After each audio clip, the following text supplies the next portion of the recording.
Hello and welcome to yet another YouTube video on language learning.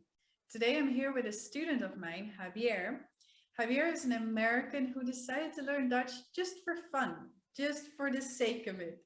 And I think that that's a great case of someone who decided to learn a language for all it offers, all the things that when you know a language, you learn about the culture and about the world. I think he's really inspiring not only for decided to learn a language that he doesn't need in his daily life, but also for really embracing the language learning process and having fun along the way. He really decided to keep it light and easy and really immersed in the Dutch culture when it comes to his learning methods. So in case you're interested in how he did it, then this interview is for you. Let's get started. Thank you, Javier, for being here. Could you introduce yourself in Dutch to everyone? Ja, zeker. Super bedankt, Marjolein. Het is leuk om hier te zijn. Hallo iedereen. Ik ben Javi of Javier. Ik kom uit de VS. En nu al ben ik ongeveer 5 jaar Nederlands aan het leren. Yeah. Dus ja. There will be some Dutch spoken here and there during this interview, but I think that even if you don't know Dutch, you'll be able to understand a little bit of that. As Javi just said, he's from America and he's been studying Dutch for 5 years. And that's quite a long time. But first, before we go into all the juicy parts of how you did it, I mean, why? Just tell, like, why Dutch? Why not any other language that might be more useful in the US? Yep, great question. And I always know it's a Dutch person asking because they always say, why in the world would you learn Dutch? Why? Just why? Because everybody in the Netherlands speaks English, basically. Yeah. But it basically was just, I've always wanted to learn a language, a different language besides English. And I've always been interested in other cultures. And bit of a long story, but in 2016 was the first year I was able to travel abroad. And I was going to a bunch of different cities in Europe, super excited for it. And Nederlanders, it spiked me echt zeer. But I was landing in Amsterdam, but I wasn't so interested in it. I didn't know anything about the Netherlands. And I thought it'd be interesting to check out, but I wasn't all that interested or excited in it. I didn't know anything about it. But when I got there, I loved it. It was just a totally new experience just because I had no idea about it besides, windmills and bicycles and trains from my friend. I have a friend in the Netherlands I've known for a while now. And, so I've heard a little bit from him, but yeah, American I just fell in love friend? with it. No, he's from the Netherlands. So yeah, I had heard a little bit. And when I was there, I just fell in love with the country. And I thought, well, why not try to learn some? I almost said that in Dutch. Why not try to learn? And part of it was because I also wanted to be a little respectful to the people of wherever country I go. I want to at least be able to say hello, please, thank you. So that was kind of the start of it. And it just kind of went from there. Awesome.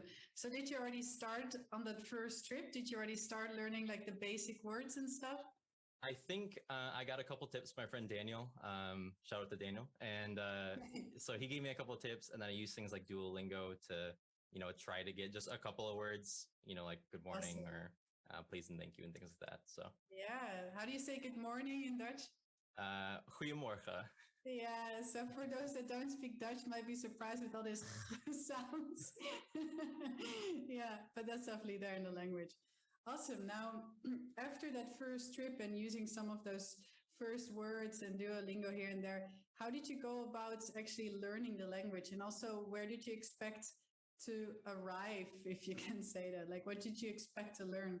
Yeah, I didn't really know exactly the reason. So I was just kind of learning what I thought was interesting, which ended up being more about things that I'm interested in, such as computers, video games,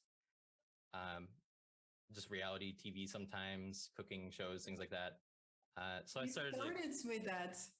Well, I would watch them sometimes, but obviously I had no idea what they were really talking about. I could pick up maybe one word here and there, Yeah. but over time, especially with video games, I think it started to help me with being able to see what's going on, and I know the game, so I had an idea of what they were talking about, and then I could kind of correlate the words here and there. But I had no idea that I would continue it for so long because I had tried out the languages in the past, just the same way Duolingo. Yeah, you And they did. didn't. Which Yeah. Which one? Sorry. which languages? So I let's see. Way back in grade school, they forced us through German and French. I hardly remember any of that. I remember some phrases here and there, but Yeah. don't really remember anything of that. And then in college, I actually took a semester of Russian, which is pretty interesting. Russian. I didn't know Yeah. that yet. Wow. Yeah. And again, same thing there. I remember some phrases. I can say hello and, how are you? And Yeah. nice to meet you.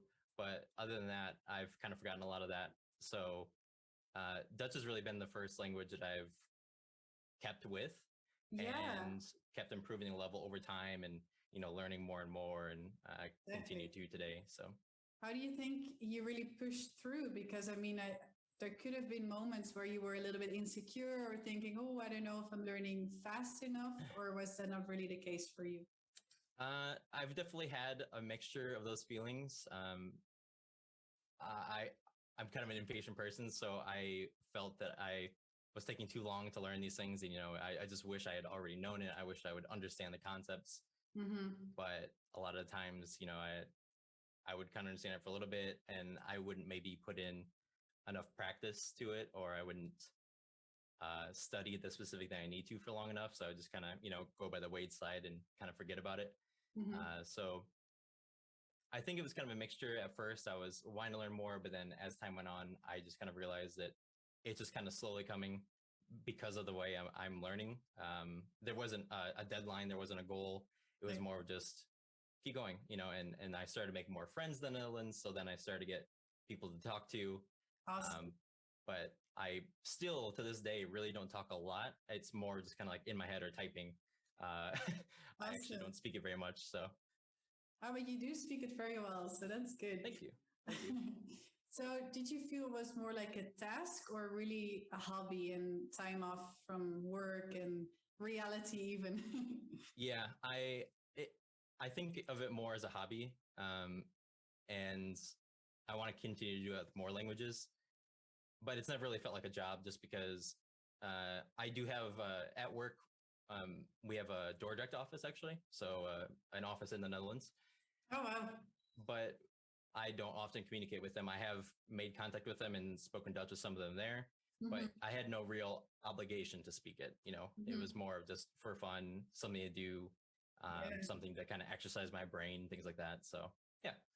Exactly. Wow. And then how did you deal with grammar and all? I mean, the non-fun stuff, you could say. Well, the first couple of years when I started learning, so roughly around 2016 or 2017 is when I kind of started in on apps and listening to music and streams. I wasn't getting a lot of the grammar side of it, and it was kind of just a lazy learning, honestly.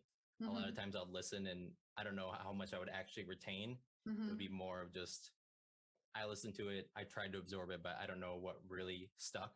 Yeah, passive learning, we call Yeah, it.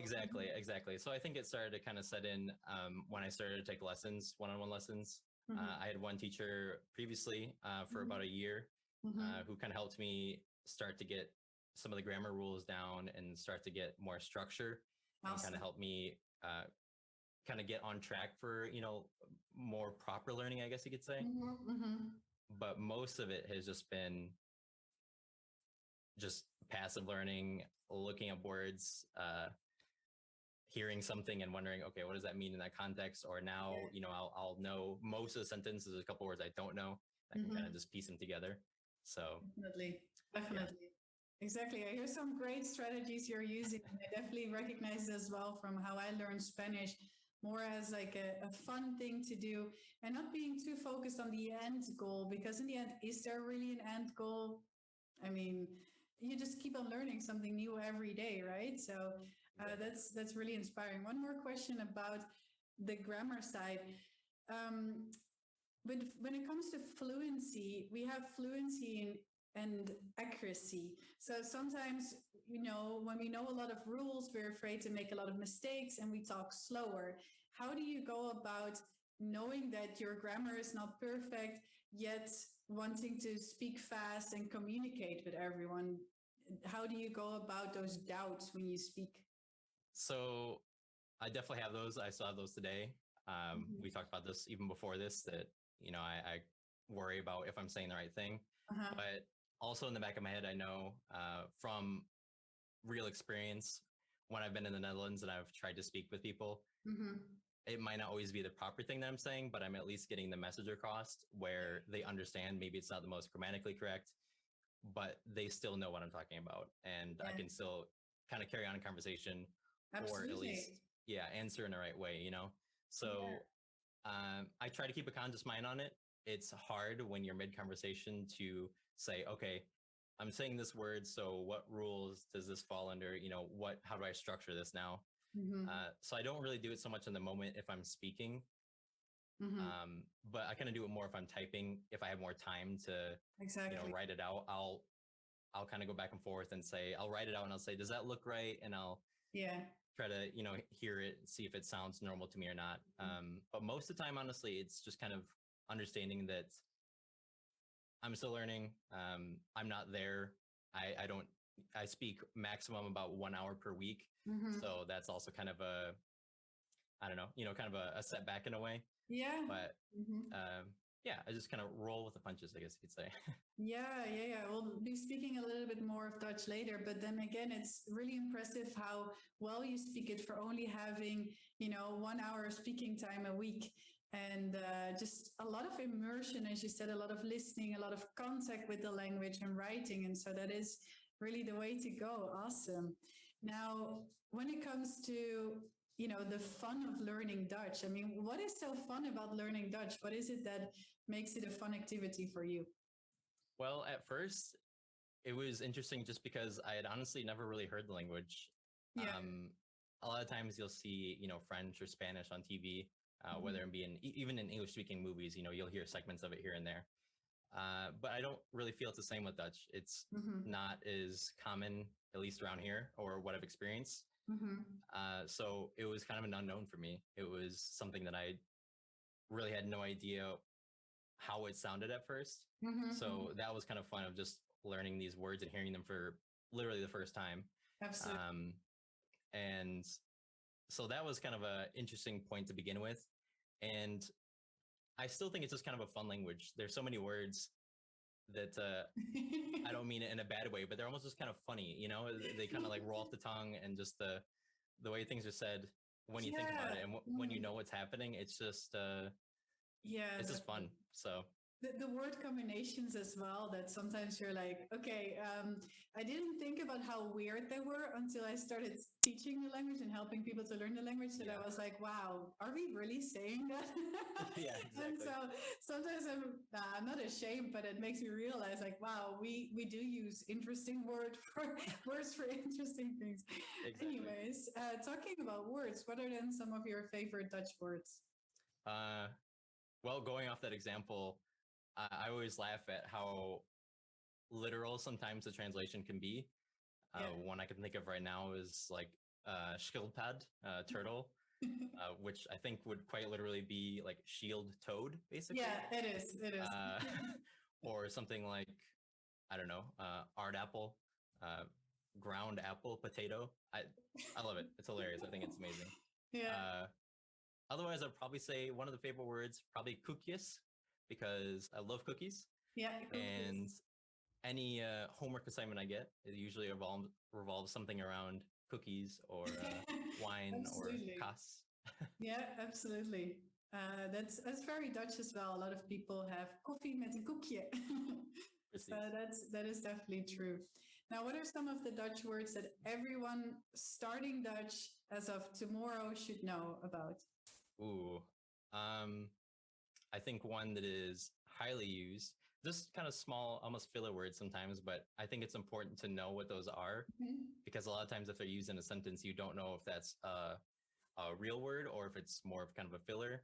Yeah, but true. sometimes things like maar with, you know, but, which I use quite a bit. It's become a filler word. I say so and like and Yeah, a lot myself in English, absolutely. but Yeah, I've already formed it. we combine it with as well. So like bottom, we say maar, Yeah, yeah. I say Maria all the time. Maria, Maria, Uh, Maria. exactly. Things like Exactly. that. Lekker, I think, is super important because it's used in so many different contexts, Uh-huh. whether it be with food, if you like something, if something is nice, something Yeah, is I think cool, you know. it has to do with Dutch is really wanting to enjoy life, even though we do work hard. We still want those moments of enjoying life, and then on the weekend we say we're deliciously not going to do anything, lekker niks doen, or you know, just many things. Being in the sun, we also say lekker, lekker in de zon zitten. So that's definitely Dutch. Exactly. Awesome. Awesome. Now, for those people that already speak a little bit of Dutch, what advice can you give them? And I'll ask this question again in Dutch, so you can answer it in Dutch. Wat voor advies heb je voor mensen die al een beetje Nederlands spreken, maar meer willen leren? Goeie vraag. Ik zou zeggen, neem je tijd, want het is geen race. Nee. Pauzes nemen, voor mij. Soms neem ik 1 of 2 weken pauze van leren. Misschien is het niet goed, maar het is goed voor mij. Ja. Ik zou zeggen, probeer verschillende manieren te leren. Vooral als je niet blij met hoe je momenteel leert. Bijvoorbeeld muziek luisteren of YouTube filmpjes kijken, videogame streams zoals ik doe. Absoluut. En ja, gewoon genieten van. Jij kan dit. Ik geloof in je. Ja, en gewoon lekker genieten. Lekker genieten. Precies. Yeah, absolute. And for those people that want to learn Dutch but are only starting and they have no idea what you just said, how can those people start learning the language? I think it differs for everybody. Everybody learns in different ways, and I kind of learned that about myself while going through this process. I've tried a number of different ways of learning, starting with things like Duolingo, Memrise, Babbel, you know, all those big language learning apps. But for me, I didn't want to sound like I was talking out of a book or, you know, so scripted. I wanted more of the street talk.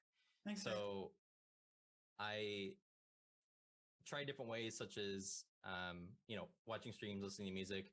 I've even tried the things where it repeats words for 8 hours as you sleep while there's like nature sounds going on. That was a crazy experience. Didn't work for me. I didn't remember anything in the morning. No. But, you know, I think it's important that, you know, if you're getting frustrated in the beginning, you might just need to try a different way of learning because I think everybody learns in different ways. You know, maybe you start something with your own hobby, but you try it in Dutch, whether it be, you know, books or magazines or shows about cooking, you know, something that you can already relate to, I think makes it a little bit easier to then help translate. Okay, well, I know what that is in English. Absolutely. Or your native language. And then, you know, you can kind of make the connections here and there of what those words mean and what kind of what they're talking about. Absolutely. And just have patience. There's a lot of random rules and things in Dutch, and you've told me a multitude of times that's you just have to know it this way because that's just how it is. And that's what everybody says, you know, anywhere you look sometimes for specific rules, that's just how it is. So you just kind of have to learn it that way. And I think that kind of goes for a lot of languages, but yeah, no, there are always explanations and contexts that I do give. But then, I mean, in the end, it's just about recognizing which words you need in which context. And that's where a lot of people are looking for word-to-word translation that doesn't exist, versus it's just a certain word is used in a certain context or a certain combination of words. And that's what it's all about. That's definitely true. Now, for those people that are still on the fence, that are a little bit interested in some of the words we said before, like schildpad and lekker, what has Dutch really, really changed for you? How has it enriched your life, if you could say so? And why could other people maybe experience the same by learning Dutch? For me, there's been a few reasons. I've been able to go a few times to the Netherlands now, so I just want to learn more because I just really enjoyed the country. And it's not the easiest way to do, but maybe if you have a couple of top countries on your list you want to visit, or Mhm. a dream place you want to go, maybe that's kind of a good reason to start learning that language if they speak a different language there. But for me, it's kind of changed in the way that I've started to make friends in the Netherlands when I go to Mhm. visit. I've gone a few times for Koningsdag, and as you know, it's a pretty fun time. And so I've met friends that way. I've met Oh, friends online. absolutely. Definitely. Yeah. So for those who don't know, Koningsdag is like the national holiday for the Netherlands, where everything is orange because it's the national color. And there's parties everywhere. You can literally throw a party wherever you want, on the canals or in houses or in the park, doesn't matter. And some of the most known Dutch DJs play on that day as well. So it's really, really nice. And I want to highlight here that, as I mentioned before, Javier is really aware of the importance of fluency rather than accuracy. And that's also how he's able to make friends. So really knowing the street language, as he mentioned before, is super important when you want to actually use the language and when you want to become friends with people in the country. And so that's why that's really, really interesting. And now, I mean, you're even interested in learning Spanish, and in the future, maybe even more languages. So we'll see if we'll have another interview in a couple of years and or a couple of months if you do some intense learning. But again, super bedankt, Javi, for your time, for je tijd. Super bedankt voor je tijd. Het was super gezellig. In Dutch we use gezellig, which means it was a good time, good energy, good talk. Super gezellig. Do you have anything else you want to share before we end this show? I guess I would say good luck to you if you're learning a language, if you're progressing through one. I kind of thought sometimes that I would never kind of get to the point where I would be fluent. And honestly, I personally don't even really know if I consider myself fluent because I feel like, there's always things I could still keep learning. I mean, just yesterday, I heard a word in English that I hadn't heard before. So it even happens in my own language sometimes. Exactly. So I kind of just know that, I keep that in mind that when I'm frustrated with learning, sometimes I even forget words in English. So it's going to happen. And so just take your time and find ways to make it fun for yourself and enjoy it. Amazing, amazing tips. Sorry, what did you say? And thanks for listening. Yeah, thanks everyone for listening. Super bedankt. In case you're interested in learning Dutch, you can contact me or ask any questions below here as well for Javi. Thanks again for listening, and bye-bye. I hope you enjoyed this interview all about learning languages the fun way. In case you already speak a language and would like to speak with more confidence, then do check out a YouTube video I made on that, how to boost your language level in 5 ways. Check it out here. And in case you would like to subscribe to my channel to receive more tips in the future and see more interesting interviews about languages, then check it out here. Subscribe. Now, see you soon. Doei doei.